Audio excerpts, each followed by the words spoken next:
All right, boys and girls. Picking up on The One and Only Bob by Catherine Applegate. Next title, it's on page 117, Brave. Once when we were still at the mall, I told Ivan how brave I thought he was. The way he put up with everything that had happened to him and never stopped being a good guy. Ivan just looked at me, cocked that big old head of his and nodded a bit. "That's not brave, Bob," he finally said. That's just knowing what I can't change." "I call it brave," I said. "I call it crazy brave." Ivan held the browning banana up to the light like it was the most beautiful thing he'd ever seen in his long gorilla life. I wondered whether he was going to eat it or draw it. You never knew with Ivan. "Seems to me that there are lots of ways to be brave, Bob," he said. A tiny mouse named Eek skittered across the cage floor. "Hey, Eek," said Ivan. "Just checking for crumbs," she said nervously because she always sounded nervous. "Dibs on all the leftovers," I reminded her. She looked at us so terrified that I relented. "Over there, behind the tire. Old Carrot Top." "Respect, Bob," she said, scampering off. "Take a small creature like Eek," said Ivan. He scratched his chin with the end of his banana. He did that when he was in a philosophical mood. "Maybe brave for a mouse is different from brave for me and brave for you." He looked at me fondly. "You're the bravest dog I know, pal." "I ain't brave." I chewed on my tail, avoiding his gaze. "You are, Bob. Untamed, undaunted," said Ivan. And he chomped off a hunk of banana. He offered the rest to me, but I shook my head. I wasn't feeling hungry. Also, it was mostly just peel. "That's just my shtick, my routine," I hesitated. "I mean, sure, I'm tough compared to, say, Eek, but that's setting the bar pretty low." "Too hard on yourself sometimes, Bob." I met his eyes. He has these dark brown, deep-set eyes, really kind ones. Eyes that make you want to admit things, confess to your failures.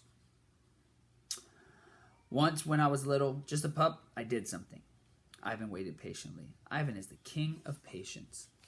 I felt myself dashing into the dead-end tunnel I couldn't escape. I didn't want to go there, not even with Ivan. "Never mind," I yawned. "I do that when I'm anxious. I'm rambling."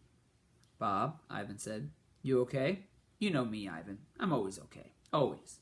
I slipped away before he could ask me anything more. Next title, Ruby. "Uncle Bob!" Ruby races over, gallop, gallop, across the broad field that's part of the elephant domain. She's so cute when she runs, like she's determined not to trip on her trunk. Ruby adores me. I make her laugh. I read the room. I lighten the mood. I gotta admit, I'm kind of adorable. When I'm with Ivan, I think, "Pal, we've been through a lot, you and me. We are survivors." When I'm with little Ruby, I think, "Girl, look at you. Hard luck passed, and here you are, so much happier, so loved." Ruby, like Ivan, was plucked from Africa as a baby. She ended up in a circus that went bankrupt, then got shipped off to Max Mall. Ruby was taken in by dear old Stella. When Stella passed away, Ivan stepped in to play. Well, elephant dad, I guess. I did my part too, not because I felt like I had to. It just made life easier. Elephant toddlers are a handful. You think humans are bad. Try putting a 200-pound baby elephant in timeout. Next title, Ruby's family. Little Ruby seems much more content at the park, surrounded by her new herd. Old and young and in between, they spoil that adorable pachyderm like you wouldn't believe. She deserves every minute of it. Kid had a rough start. Seems elephants hang out in packs of females. Now that she's at the park, Ruby has adoptive sisters and aunts and grandmothers galore.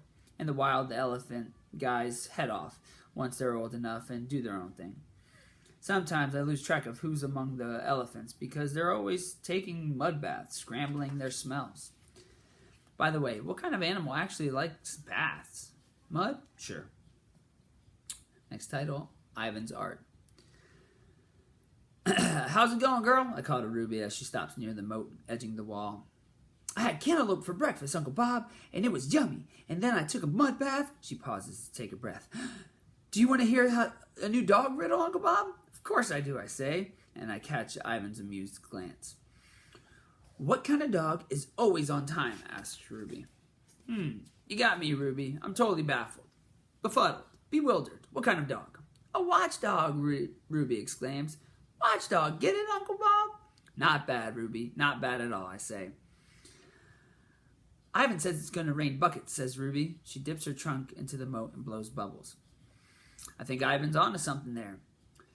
Did he show you his new picture? Ruby asks. She grabs a tuft of grass and tosses it in the air. I wish I could see it, but I can't, because that silly wall. But he told me all about it. My pal Ivan is quite the artist, just like Julia. Ivan sits up and nods toward the spot on the wall. Another mud mural? I ask. As any good dog knows, dirt plus water equals mud. And mud means mess. And mess means let's roll in this stuff and maybe dig a hole or two or 10. But for Ivan, mud plus a flat surface equals a waiting canvas. I crane my neck, edging a bit further down the top of the wall. Don't want to draw attention to myself. Hey, nice, I say. I mean, I'm not an art guy. To me, art is a glop of spray cheese on a cheese dog with extra grated cheese on top. Still, I've always admired Ivan's work. Ivan begins. No, I say, don't tell me, let me guess. You always guess wrong, Ivan says. Not always. You thought my palm tree was a dandelion. Art is in the eye of the beholder, I say. You thought my blackberries were giant ants. Kenyani ambles up to join the conversation. And need I remind you that you thought his portrait of me was a chimpanzee with gas? The resemblance was striking, I say. Kenyani glares at me. She glares at me a lot. Next title, On the Subject of Chimps. Probably I shouldn't have mentioned the chimp angle. Gorillas aren't as open-minded as dogs. A lot of them have a thing about chimps. Think they're clowns. But when I look at apes and gorillas, seems to me they have a lot more in common than they admit to. Dogs ain't perfect, but I'll tell you one thing where we rule: tolerance. For us, a dog is a dog is a dog. I see a Great Dane, I say howdy. I run into a puggle. It's glad to meet you. How's it going? Smelled any good pee lately? Go to the dog park and you'll see we are all equal opportunity playful. You sniff my rear, I sniff yours. You don't see that with humans, obviously, constantly seeing differences where none exist. All those things like skin color, dogs care less. You think I won't hang out with a Dalmatian because he's spotted? Or a Shar-Pei because she's wrinkled? I'm not saying I love every dog I meet. Snickers comes to mind. But I'll always give a dog the benefit of the doubt. Life is short. Play is good. There's plenty of tennis balls to go around. Next title, A Very Handsome Dog. Hi, Aunt Kenyani, Ruby calls. Once again, Ruby, says Kenyani, I'm not your aunt. I'm a primate. You, my dear, are not. More's the pity. But if Ivan is my uncle, then you have to be my aunt, Ruby declares. Ahem, says Ivan, pointing to the wall. My painting, Bob? I consider it looks like a dog. Ruby flaps her ears. I can tell she is trying very hard to stay quiet. A very handsome dog, I add. Is it? It is, Ruby exclaims. It's you, Uncle Bob. Uncle Ivan told me. But who's that? I ask, pointing to another set of mud strokes.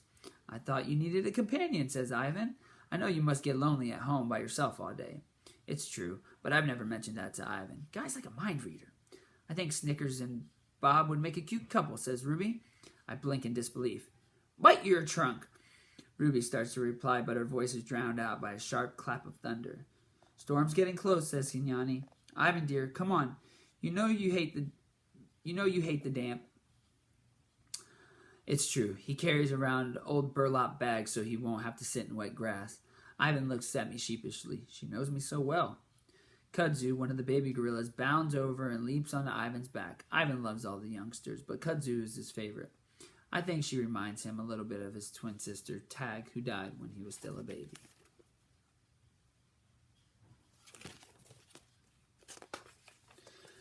Ride, Kudzu commands. Julia appears, her back at the ready. Bob, she calls, we need to get going.